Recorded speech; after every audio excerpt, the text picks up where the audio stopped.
ሁለተኛ ነገሥት ምዕራፍ 7 ቁጥር 9 እንዲህ ይላል። እርስ በርሳቸው መልካም አላደረግንም፣ ዛሬ መልካም የምስራች ቀን ነው፣ እኛም ዝም ብለናል፣ እስኪነጋ ብንቆይ በደለኞች እንሆናለን፣ ኑ እንሂድ፣ ለንጉሱ ቤተሰብ እንናገር ተባባሉ።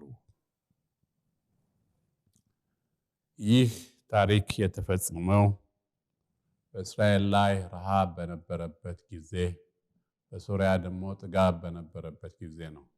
እነዚህ አራት ለምጻሞች በረሃብ ከምንሞት በሰይፍ መሞት ይሻላል፣ ቢያበሉን ያብሉን ቢገሉን ይግደሉን ብለው ወደ ሶሪያ ሲሄዱ እናያቸዋለን።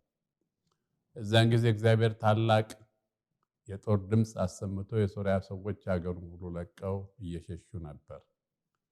በሚሸሹበት ጊዜ ቤታቸውን ክፍት አድርገው ዕቃቸውን ሳያነሱ ገንዘቡን ምግቡን ሁሉ ትተው ሄዱት። እነዚህ አራት ለምጻሞች ወደዛ ከተማ ሲገቡ ባዶ የተከፈተ በርና ቤት ያገኛሉ። የሚችሉትን ይበላሉ፣ የሚያነሱትን ያነሳሉ። ከአቅማቸው በላይ ሲሆንባቸው የተናገሩት ቃል ነው። ዛሬ መልካም የምስራች ቀን ነው፣ እኛም ዝም ብለናል፣ እስኪነጋ ብንቆይ በደለኞች እንሆናለን። ስለዚህ ይህንን ዜና ሄደን እንናገር ለእግዚአብሔር ሰዎች፣ ለሀገራችን ሰዎች፣ ለንጉሱ ቤት እንናገር ብለው ተነስተው ሲሄዱ ነው የምናያቸው። ያንን ከተናገሩ በኋላ በዚያ ሀገር በረሃብ በእስራኤል ራብ ይጣማ የነበረ ህዝብ ሙሉ ተንጋግቶ ወደ ሶሪያ ሄዶ የሚፈልገውን በልቶ ጠጥቶ ብሩን ወርቁን ሰብስቦ በጥጋብ እንደተመነሸነሸ በአንድ ቀን ብዙ ተአምራት እንደሆነ ነብዩ ከዛ በፊት ዛሬ ይትረፈረፋል ብሎ ትንቢት ተናግሮ ነበረ። የሰማይ መስኮቶች እንኳን ቢከፈቱ ይሄ አይሆንም ብለው ደግሞ የተቃወሙ ሰዎች ነበሩ። እግዚአብሔር ግን በዚያ ቀን ይሄንን ተአምር በማድረግ ህዝቡን እንዳጠገበ እናያለን። መልካሙን ዜና ለሰዎች በማዳረስ ረገድ እኔና እናንተ ኃላፊነት አለብን። ወንጌልን ማዳረስ፣ ለሰዎች መልካሙን ዜና፣ የህይወትና የሞት ጉዳይ የሆነውን ዜና ለሰዎች የማድረስ ኃላፊነት አለብን። ወንጌልን መስበክ፣ መልካሙን ዜና ማውራት ቤተክርስቲያን ከእግዚአብሔር የተቀበለችው አደራ ነው። ኢየሱስ መምጣቱ ዋና ዓላማ ይሄው ነው። መልካሙ ዜና ለማብሰር ነው። ጌታ ኢየሱስ የሰው ልጆችን ከእግዚአብሔር ጋር ለማስታረቅ ክብሩን ሁሉ ትቶ ወደ ዓለም መጣ። እግዚአብሔር ላከው። ጌታ ኢየሱስ ክርስቶስም መልእክቱን ከአባቱ ተቀብሎ ወደ ዓለም መጣ። እግዚአብሔር ከጥንት ነቢያትን ወደ ህዝቡ ይልክ ነበረ። በመጨረሻ ግን ልጁን ላከ። ጌታችን ኢየሱስ ክርስቶስ በዚህ ዓለም ቆይታው ደቀ መዛሙርቱን ሰብስቦ ህዝቡን አስተምሮ ብዙ ነገር ካደረገ በኋላ ወደ አባቱ በሚመለስበት ጊዜ በተለይ ደቀ መዛሙርቱን አብ እንደላከኝ እኔ ደግሞ ልካችኋለሁ ብሎ በወንጌል ተልእኮ አሟልቶ እንደላካቸው እናያለን። ጌታ ደቀ መዛሙርቱን በፊት ጠራቸው፣ አሰለጠናቸው፣ ሙሉ ስልጣን ሰጣቸው፣ ከዛ ላካቸው። ከመላኩ በፊት ግን አሰልጥኗቸዋል፣ አስታጥቋቸዋል። ከዚያም ሁለት ሁለት እየሆኑ እንዲሄዱ አድርጓቸዋል። ሁለት ሁለት እየሆኑ የመውጣቱ ጉዳይ አስፈላጊነት ፈተናን ለመቋቋም እንዲያስችላቸው ነው። ማንኛውን ፈተና በጋራ መቋቋም፣ በጋራ መልስ መስጠት፣ በጋራ መከላከል እንዲችሉ አንዱ ሌላው ጠባቂ ይሆናል ማለት ነው። ቃየል ወንድሙን እኔ ወንድሜ ጠባቂ ነኝ እንዳለው ሳይሆን እያንዳንዳችን እርስ በርሳችን የመጠባበቅ ጉዳይና ኃላፊነት አለብን ማለት ነው። ጌታ ይልካል፣ ከላከውም ሰው ጋር አብሮ ሄዳል። እኛ ለሱ እጅ እግር ሆነን አፍ ሆነን እንናገራለን ማለት ነው። ስራው የሱ ነው። እኛ ግን መልእክተኞች ሆነን እሱን እናገለግላለን ማለት ነው። በስሙ ንስሐና የኃጢአት ስርየት ለአሕዛብ ሁሉ ይሰበካል ስለተባለ በሉቃስ 24:27 ላይ በስሙ የሚገኘውን የኃጢአት ስርየት ለሰዎች ማድረስ አለብን። ወንጌል ማለት ይህን መልካም ዜና ለሰዎች ማድረስ ማለት ነው። ዮሐንስ 20:21 ላይም እንደዚህ የሚል ቃል አለ። አብ እንደላከኝ እኔ ደግሞ ልካችኋለሁ ሲላቸው እናያለን። አብ እንደላከኝ እኔ ደግሞ ልካችኋለሁ። የሐዋርያት ሥራ 1:8 ላይም ምስክሮቼ ትሆናላችሁ ብሎ ተናግሯል። ክርስቶስ ቤተክርስቲያንን ለዓለም የተወበት ዋና ምክንያት ወንጌል ለዓለም ሁሉ እንዲደርስ ለማድረግ ነው። ቤተክርስቲያን የተፈጠረችው የክርስቶስን ወንጌል እንድታደርስ ነው። የክርስትና ሕይወት ሁለት አቅጣጫዎች ናቸው ያሉት። ጌታ በቅድሚያ ሰዎችን ወደ ራሱ ይጠራናል። በወንጌል መልእክት በተለያዩ ሰዎች አማካይነት በተለያየ መንገድ ይጠራናል። እኔ የመጣሁበት መንገድ ሌላው ከመጣበት መንገድ የተለየ ነው እና በተለያየ መንገድ ግን ይጠራናል። ሲጠራን ወደ እርሱ እንጠጋለን ማለት ነው። ጌታ በቅድሚያ ሰዎችን ወደ ራሱ በተለያየ መንገድ ይጠራል። ደግሞም የጠራቸውን ሰዎች መልሶ ይልካቸዋል ማለት ነው። ስለዚህ የወንጌል መልእክት ሁለት መንገድ ነው፣ መምጣት ተመልሶ ደግሞ መውጣት መሄድ ማለት ነው። ፈረንጆች two way traffic ይሉታል። በሁለት መንገድ መምጣት መሄድ የምንመጣው ወደ ጌታ ቃሉን ለማንበብ ለመጸለይ ስሙን ለመጥራት ኃይልን ለመቀበል፣ የምንወጣው ደግሞ የሰማነውን የተቀበልነውን ወንጌል ለሌሎች ለማዳረስ ነው። ወደ እኔ ኑ ያለ ጌታ ነው እንግዲህ ወደ ዓለም ሁሉ ሄዱ ወንጌል ለፍጥረት ሁሉ ስበኩ ብሎ የተናገረው። ይህንንም በምንሰብክበት ጊዜ ጌታ ምን አለ? በነፃ የተቀበላችሁትን በነፃ ስጡ ነው ያለው። ዛሬ መነገጃ ልናረገው አይገባም። ወንጌልን የጥቅም ማግበስበሻ ልናረገው አይገባም። ወንጌልን መስበክ በሕይወታችን ከጌታ የተሰጠን ግዴታችን። ሐዋርያው ቅዱስ ጳውሎስ ይህን ሲናገር ወንጌልን ብሰብክ እንኳን የምመካበት የለኝም፣ ባልሰብክ ግን ወዮልኝ ይላል። አንደኛ ቆሮንቶስ ምዕራፍ 9 ቁጥር 16 ላይ እና ከዚህ ጋር የተያዙ ብዙ ጥቅሶች አሉ። የሐዋርያት ሥራ 9:10፣ የሐዋርያት ሥራ 20:24፣ እንደገና ሮሜ 1:1፣ ገላትያ 1:15 ይህንን የሚያጠናክሩ ናቸው። ወንጌልን የመስበክ ተልእኮ አማራጭ የሌለው ተልእኮ ነው። ሁላችንም ከጌታ የተቀበልነው አደራ ነው። የቤተክርስቲያን መኖር ዋና ምክንያት ይህንን ወንጌል እንድታደርስ ነው። ቤተክርስቲያን ወንጌል መስበክ ካቆመች የሞተች ቤተክርስቲያን ነች ማለት ነው። ወንጌል መሰበክ አለበት። ሁሉም ቦታ የምስራችሁ ቃል በይፋ መነገር መቻል አለበት። ወንጌል ስርጭት ደግሞ እጅ ለእጅ መያያዝ አለበት። ይህንን እጅ ለእጅ ተያይዘን እንድንሰራ ታላቅ እድል ተሰጥቶናል። ይህ የማይገኝ ታላቅ እድል እንዳያመልጠን ልንጠነቀቅ ይገባል። መልካሙን እድል እንዳይበላሽብን በልኳችንን ሳንፈጽም ዘመናችን እንዳያልቅ መሯሯጥ ነበር ማለት። የወንጌል ተልእኮ ለቤተ ክርስቲያን የተሰጠ ኃላፊነት ነው። የእርሱ ታላቁ ትእዛዝ ይሄ ነው። ማቴዎስ 28 ላይ እንደምናየው ከ18 እስከ 20 አማራ እንግዲህ ሄዱና ወንጌልን ለአሕዛብ ለፍጥረት ሁሉ ስበኩ፣ ያመነ ይጠመቅ ይድናል፣ ያላመነ ግን ይፈረድበታል እንደተባለ አማራጩ መታዘዝና መሄድ ነው፣ ወይንም ደግሞ አለመሄድ፣ ስልጣኑን ንቆ አለመሄድ ማለት ነው። ነገር ግን እንዴት አድርገን የጌታ ፍቅር ግድ አይለንም ወይ? ጌታ ያደረገልን ነገር በሕይወታችን በዘመናችን የሰራነውን ነገር ስናስብ ጌታ ያደረገልን ነገር ወንጌል ለመስበክ ግድ ይለናል ማለት ነው። እግዚአብሔር ባልንጀራህን እንደራስ ውደድ ካለ ያንን የምንወደውን ሰው ወንጌልን እንድንነግር ይገባል። የዳነ ሰው ሌሎች እንዲድኑ ያደርጋል ማለት ነው።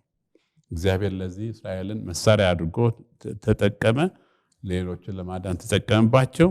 ለዚህ ነው ለአብርሃም ምን አለው?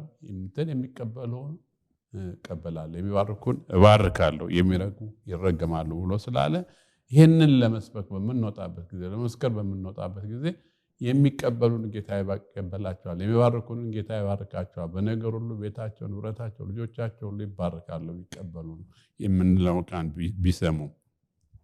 ስለዚህ ሐዋርያው ቅዱስ ጴጥሮስ እንደሚናገረው ይህንን የብርሃን መልእክት ለሰው ሁሉ ማድረስ አለብን። ከጨለማ ወደሚደነቅ ብርሃን የጠራችሁን የእርሱን በጎነት ተናገሩ ይላል ቅዱስ ቃሉ አንደኛ ጴጥሮስ ምዕራፍ 2 ቁጥር 9 ላይ እና ከጨለማ ወደሚደነቅ ብርሃን የተጠራ ነው። በሕይወታችን ያበራል። ይሄ ብርሃን ግልጽ ነው። በየዕለቱ የምንለማመደው ነገር ነው። ይሄንን ብርሃን በጎነቱን ለሌሎች እንድንነግር ያስፈልጋል። ወንጌልን መስበክ አለብን ማለት ነው። ወንጌልን አለመስበክ በደለኛ ያደርጋል። ለዚህ ነው ቅድም ያነበብነው ላይ ሁለተኛ ነገሥት ምዕራፍ 7 ቁጥር 9 ላይ ዛሬ የመልካም የምስራች ቀን ነው፣ እኛም ዝም ብለናል፣ እስኪነጋ ብንቆይ በደለኞች እንሆናለን የሚል የተጻፈ መልካም ዜና ነው። መልካም ሶሪያ ባዶ ሆናለች። ቤታቸውን ክፍት አድርገው ትተው ጠፍተዋል። ላሙን፣ በሬውን፣ እህሉን፣ ስንዴውን፣ ጎተራውን ክፍት አድርገው ሄደዋል። ይሄንን ዜና ለሰዎች ነግረን መጥተው ከረሃባቸው እንዲታገሱ ካላደረግን በደለኞች እንሆናለን። ዛሬ መልካም የምስራች ቀን ነው፣ እኛም ዝም ብለናል፣ እስኪነጋ እንኳን ከቆየን በደለኞች ነን ብለው በሌሊት ነው ተነስተው ሄዱት ማለት ነው። መልካሙን ዜና እናስተላልፍ ይገባናል። ጊዜው አሁን ነው። በሕይወት ባለንበት፣ ጤና ባለንበት ጊዜ፣ መሮጥ በምንችልበት ጊዜ ሁሉ መልካሙን ዜና ማስተላለፍ አለብን። ያለ ፍጻሜ ከመድረሱ በፊት፣ ያለ ፍጻሜ ውስጥ ከመግባቱ በፊት እኔና እናንተ ከጌታ የተቀበልነውን አደራ መፈጸም አለብን ማለት ነው። አንድ ለማኝ አንድ ቦታ ሄዶ ምግብ ካገኘ በኋላ ሌላ ወዳጅ ጓደኛው ደግሞ ሄደ፣ እዛ አካባቢ እንደዚህ አይነት ድግስ አለ፣ እንደዚህ አይነት ስጦታ አለና ሄደ ተጠቀም ብሎ ይነግረዋል።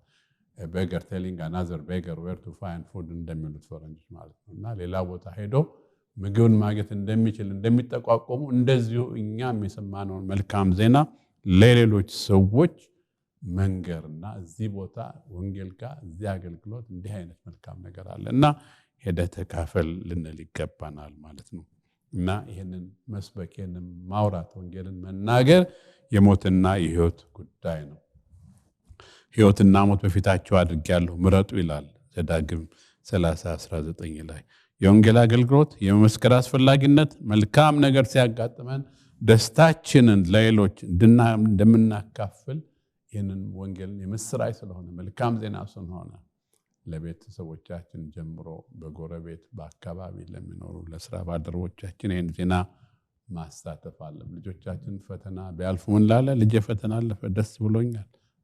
በርካሽ የሚገዛ ዕቃ ብናገኝ እንዲህ አይነት ዕቃ በዚህ ዋጋ እዚህ ቦታ ይሸጣል ብለን ለሰዎች ሁሉ እንናገራለን። የውጭ ዕድል ቢያጋጥመን ዜናውን ለሌሎች እንናገራለን። መልካም ዜና ሁል ጊዜ ለሰዎች ሁሉ እንደሚነገረው ሁሉ ክርስቲያኖች ልንናገረው የሚገባ መልካም ዜና አለን። ይህም ስለ ኢየሱስ ክርስቶስ የሚነገረው ዜና ነው።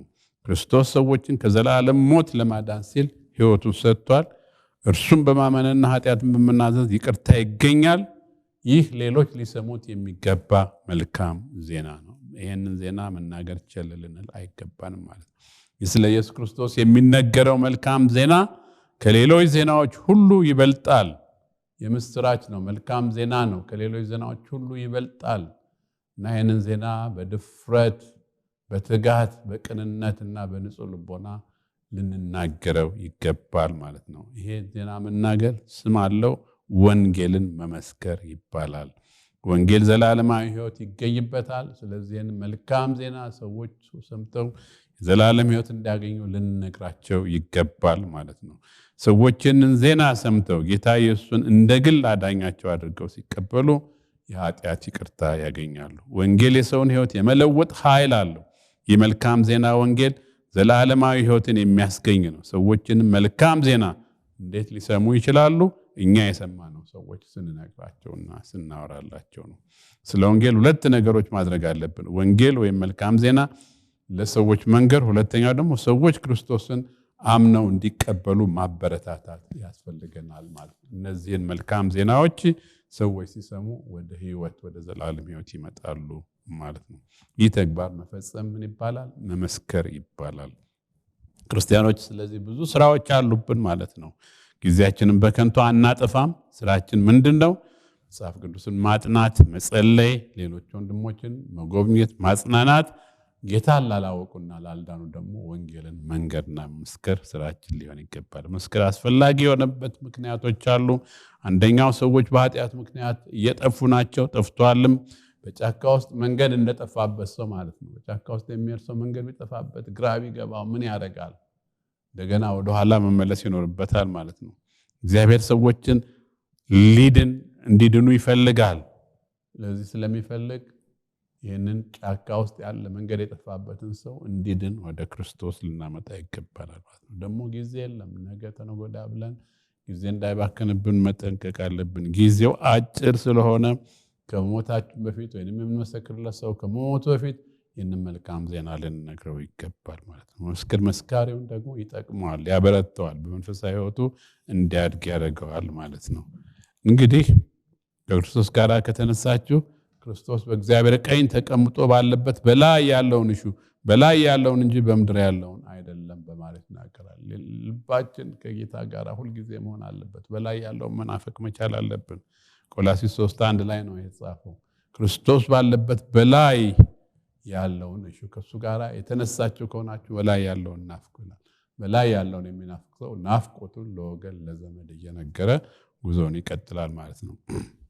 እንግዲህ ይሄ ለኔና ለናንተ የተባለ ቃል ነው። በምድር ላይ ለምንኖር ለሰው ልጅ የተሰጠን አደራ ነው። ይህ ቃል ለመላእክት አልተጻፈም። ነገር ግን ከመላእክት የእግርህ መርገጫ እስካደርግል ድረስ በቀኝ የተቀመጥ ከቶ ለማን ብሏል ይላል ዕብራውያን 1:13 ላይ። ሐዋርያ ጳውሎስም እንደተናገረው ጠላቶቹን ሁሉ ከእግሩ በታች እስኪያደርግ ድረስ ሊነግስ ይገባዋል ይላል አንደኛ ቆሮንቶስ 15:25 ላይ። የኋለኛው ጠላት የሚሻረው ደግሞ ሞት ነው።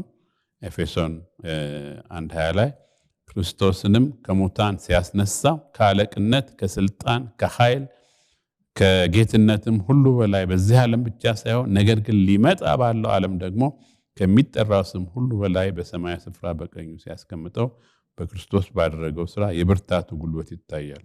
ሁሉን ከእግሩ በታች ካስገዛለት በኋላ ከሁሉም በላይ ራስ እንዲሆን ለቤተ ክርስቲያን ሰጠው ይለናል ኤፌሶን 1:20 ላይ። ስለዚህ እግዚአብሔር የኃይል በትር ከጽዮን ይልክልሃል በጠላቶች መካከል ግዛ የሚል ቃል አለ መዝሙረ ዳዊት 110 ላይ። የኃይል በትር ከጽዮን ይልክልሃል በጠላቶች መካከል ግዛ። እንግዲህ ይሄ የኃይል ቃል ነው፣ የሚያድን ቃል ነው። ሰዎችን ከበሽታ ከህመም ከጤና ማለት ከአእምሮ ህመም ወይንም ደግሞ ከመጎሳቆል ከመጨነቅ ከመሳሰሉት ክፉ ነገሮች ሁሉ ማዳን የሚችል የእግዚአብሔር ኃይል በትር ነው፣ የእግዚአብሔር ቃል ማለት ነው። እና በጠላቶች መካከል ደግሞ በሰላም እንድንኖር የሚያደርገን ቃል ነው። እና ይህንን ወንጌል የኃይል በትር ከጽዮን ጌታ የላከልን በትር የስልጣናችን በትረ መንግስት እንደሚባሉት የምድር ገዦች ሲገኙ አንድ የጦር መኮንን በትር ይዛል እና የስልጣን ምልክት ነው። አንድ ንጉስ ሲሾም በትር ይዞ ነው የሚነክሰው። ይህም የስልጣን ምልክት ነው። የመኮንን በትር ይባላል፣ የነገስታት በትር ይባላል፣ የሙሴ በትር ይባላል። ይህ በትር ጌታችን ኢየሱስ ክርስቶስ ዓለምን የሚገዛበት በትር ነው። በትርህና ምርኩዝ እነርሱ ያጽናኑኛል የሚልም ቃል አለ በመጽሐፍ ቅዱሳችን ውስጥ። በዳንኤል መጽሐፍ ላይ እንደተጻፈው በሌሊት ራእይ አየሁ፣ እነሆም የሰው ልጅ የሚመስል ከሰማይ ደመና ጋር መጣ፣ በዘመናት ወደ ሸመገለው ደረሰ፣ ወደፊቱም አቀረቡት። ወገኖችና አሕዛብ በልዩ ልዩ ቋንቋ የሚናገሩ ሁሉ ይገዙለት ዘንድ ግዛትን፣ ክብርን፣ መንግስትን ሰጠው። ግዛቱም የማያልፍ የዘላለም ግዛት ነው፣ መንግስቱም የማይጠፋ የዘላለም መንግስት ነው ይላል በዳንኤል 7:13-14 ላይ።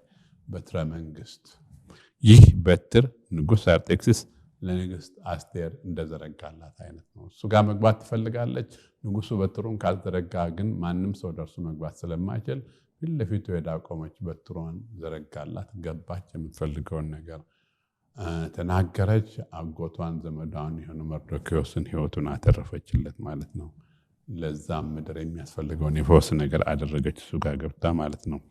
እና ይህ በትር እንግዲህ ንጉሱ ለአስቴር እንደዘረጋላት አርጤክስስ እንደዘረጋላት የወርቅ ብቻ ሳይሆን ይሄኛ የምንለው ሰማያዊ በትር ግን ጠላቶቹን ሁሉ ቀጥቅጦ የሚገዛበት በትር በንጉሳችን በኢየሱስ እጅ እንዳለ ነው የምናየው። ጠላቶቹን ሁሉ ከእግሩ በታች እስኪያደርግ ድረስ ይነክስ ይገባዋል ይላል 1 ቆሮንቶስ 15:2። ይህ የኃይል በትር ከጽዮን የሚላክ ጠላቶችን የሚቀጠቅጥ በትር ነው። በዚህ በትር አማካይነት ዓለምን በሙሉ ክርስቶስ በወንጌል የሚያንበረክክበት ነው። ከእሴይ ቤት በትር ይወጣል ተብሎ ተነግሯል። ይህ በትር የጠላት ኃይል ሁሉ የሚሻርበት በትር ነው። ኢሳይያስ 11:1 ላይ ነው ቃል ያለው። ከእሴይ ቤት በትር ይወጣል የተባለው በትር ነው። ይሄ በትር ደግሞ የምንነጋገረው የጠላት ኃይል ሁሉ የሚሻርበት በትር ነው። አለቅነት ሁሉ፣ ስልጣን፣ ኃይል የሚሻርበት የኃይል በትር ነው። የሞት ኃይል ተሽሮ በትንሣኤ ኃይል የምንነሳበት በትር ነው ወገኖች። ይህንን በትር ጌታ ኢየሱስ ክርስቶስ አስጨብጦናልና ልንጠቀምበት ይገባል። ስለዚህ ነው መዝሙረኛው በትርህና ምርኩዝ እነርሱ ያጽናኑኛል የሚለው። ይህንን ምርኩዝ አድርገን ይህንን ተመርኩዘን በክርስቶስ ኢየሱስ በእምነት ተደግፈን እና ይህንን በትር ልንጠቀምበት ይገባል። እንደ መልከጼዴቅ ሥርዓት አንተ ለዘላለም ካህን ነህ ብሎ እግዚአብሔር ማለ አይጸጸትም ይላል። እና ጌታችን ኢየሱስ ክርስቶስ በብሉይ ዘመን በተለያየ መንገድ ይገለጽ ነበርና እንደ መልከጼዴቅ ሥርዓት የሆነ የዘላለም ክህነት ያለው ጌታችን ኢየሱስ ክርስቶስ ነው። በዕብራውያን 7 እንደተገለጸው የመልከጼዴቅ ታሪክ እዛ ላይ ተገልጿል። የሳሌም ንጉስ የልዑል እግዚአብሔር ካህን ነው መልከጼዴቅ። የስሙ ትርጓሜ መጀመሪያ የጽድቅ ንጉስ፣ ሁለተኛም የሰላም ንጉስ ማለት ነው። መልከጼዴቅ አባትና እናት የትውልድ ሐረግ የለውም። መልከጼዴቅ ለዘመኑ ጥንት ለሕይወቱ ፍጻሜ የለውም። በእግዚአብሔር ተመስሎ ለዘላለም ካህን ሆኖ ይኖራል። ጌታችን ኢየሱስ ክርስቶስ በብሉይ ኪዳን በተለያየ ጊዜ ይገለጽ ነበር። አብርሃም ልጁን ይስሐቅን ለመሰዋት በሚሄድበት ጊዜ በምትኩ ሊሰዋ የቀረበው የመስዋዕት በግ በጽሳቤቅ ተይዞ የታረደው በግ እርሱ ነው። ምሳሌያዊ ይህነቱ በአብርሃም የተገለጸው የዓለምን ኃጢአት የሚያስወግድ እግዚአብሔር በግ ብሎ መጥምቁ ዮሐንስ የመሰከረለት የእግዚአብሔር በግ ኢየሱስ ክርስቶስ ነው። ሳምሶን እንደምትጸንስ መልአኩ በነገራት ጊዜ ስሙን ስትጠይቀው ስሜ ድንቅ ነው የሚል መልስ ሲሰጣት እናያለን። ድንቅ ስም ነው፣ ይሄ ድንቅ ስም ነው። ኢሳይያስም ስለ ሕፃኑ ስለ ኢየሱስ በሚናገርበት ጊዜ ሕፃን ተወልዶልናል፣ ወንድ ልጅም ተሰጥቶናል፣ አለቅነት በሰው ላይ ይሆናል፣ ስሙም ድንቅ መካር፣ ኃያል አምላክ፣ የዘላለም አባት፣ የሰላም አለቃ ተብሎ ይጠራል ብሎ ነው በምዕራፍ 9 ቁጥር 6 ላይ የተገለጸውና ከሶስት የአይሁድ ወጣቶች ጋራ አናንያ፣ አዛርያ፣ ሚሳኤል፣ ሲድራቅ፣ ሚሳቅ፣ አብደናጎ ጋራ በእሳት ውስጥ የታየ ነው። ይህ ሕፃን ኢየሱስ ክርስቶስ ጌታ ኢየሱስ ክርስቶስ የአምላክ ልጅ ይመስላል ተብሎ በእሳት ውስጥ ከነሱ ጋር የታየ ነው። ከኔና ከናንተም ጋር ማንኛውም ስፍራ የሚገባ የሚያድነን የሚታደገን ይሄ የተባረከው ጌታችን ኢየሱስ ክርስቶስ ነው። እነዚህ ከሶስቱ የአይሁድ ወጣቶች ጋራ አናንያ፣ አዛርያ፣ ሚሳኤል፣ ሲድራቅ፣ ሚሳቅ፣ አብደናጎ ከተባሉት ጋር በእሳት ውስጥ እንደታየው እኔና እናንተም በመከራ በስደት እንኳን ብናልፍ ጌታ እንደማይተውን ከእርሱ ጋር እንደሚያደርገን ነው የምንጸጸተው። የካህናት አባት የሆነው አብርሃም ለመልከጼዴቅ ከምርኮ ካገኘው ሀብት ሁሉ አስራትን ከፍሎታል። ለመልከጼዴቅ ማለት ነው። የካህናት አባት የሆነው አብርሃም አሮንም በወገቡ የተሸከመ ስለሆነ የካህን ፍሬ የነበረ ሆኖ ሳለ ሌላ ካህን ግን አስራትን መክፈሉ የመልከጼዴቅ ክህነት ከአሮን ክህነት እንደምትበልጥ የሚያሳይ ነው እና ኢየሱስ ክህነት እንደ አሮን ሳይሆን እንደ መልከጼዴቅ ያለች ሰማያዊት ክህነት ነችና ካህናችን ኢየሱስ ክርስቶስ ነው። እሱ ጋር እንቀርባለን። ጌታ ሆይ ይቅር በለን፣ ጌታ ሆይ አስታርቀን፣ ጌታ ሆይ ማልድልን ብለን በመስቀሉ ስር ተንበርክከን ስሙን በምንጠራበት ጊዜ ጌታ ኢየሱስ ክርስቶስ ከአብ ጋር ያማልደናል፣ ያስታርቀናል። መሲሁ ጌታ ኢየሱስ ክርስቶስ ለኛ ለማቋረጥ የሚማልድልን ካህናችን ነው። ዕብራውያን 7:4 ላይ ይሄንን ይገልጻል ማለት ነው። በእርሱ በኩል ወደ እግዚአብሔር የሚመጡትን ፈጽሞ ሊያድናቸው ይችላል። ኢየሱስ ክርስቶስ በኩል የሚመጡ ሰዎች ደህንነታቸው ሙሉ በሙሉ የተረጋገጠ ነው። ምንም ጥያቄ የለበትም። በእርሱ በኩል የሚመጡትን ሊያድናቸው ፈጽሞ ይችላል ተብሏልና በጌታችን በኢየሱስ ክርስቶስ በኩል ወደ አብ እየቀረብ የኃጢአታችንን ይቅርታ መቀበል ይኖርብናል ማለት ነው። እግዚአብሔር ይርዳን። እግዚአብሔር ይርዳን። የአብርሃም አምላክ የይስሐቅን ቤዛ የሚለውን መዝሙር ዘምራለሁ።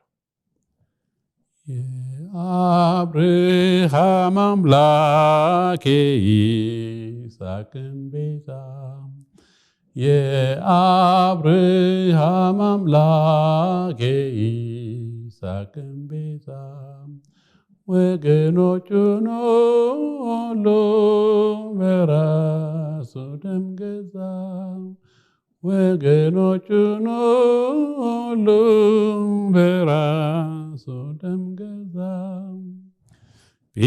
ጲላጦስ ገረፈው በሰንሰለት አስሮ፣ ጲላጦስ ገረፈው በሰንሰለት አስሮ፣ ከሮማዊ መንግስት እንዲኖር ተፋቅሮ፣ ከሮማዊ መንግስት እንዲኖር ተፋቅሮ፣ በብርሃን ዙፋን ላይ የቆሙት እግሮቹ፣ በብርሃን ዙፋን ላይ የቆሙት እግሮቹ፣ በችንካር ላይ ሆነው ምንም አልሰለችው፣ በችንካር ላይ ሆነው ምንም አልሰለችው።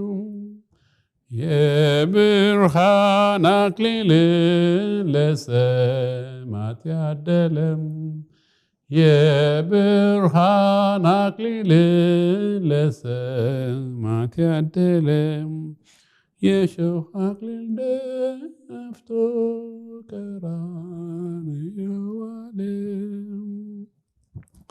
ጌታ ሆይ ስለ ቃል እናመሰግንሃለን። በቃል ብርሃን ሕይወታችንን ንቃ። ወደ አንተ እየገሰገስን ዘላለማዊ ሕይወትን ማግኘት የምንችልበትን ጸጋ አብዛልን። ቃል እውነት ነው በእውነት ቀድሳቸው ተብሎ እንደጻፈ ቃልን በማንበብ በመጸለይ ፊትን በመፈለግ የተቀደሰ ሕይወትን ከአንተ ጋር መምራት እንድንችል ዕለት ዕለት እርዳን። በጌታ በኢየሱስ ክርስቶስ ስም አሜን።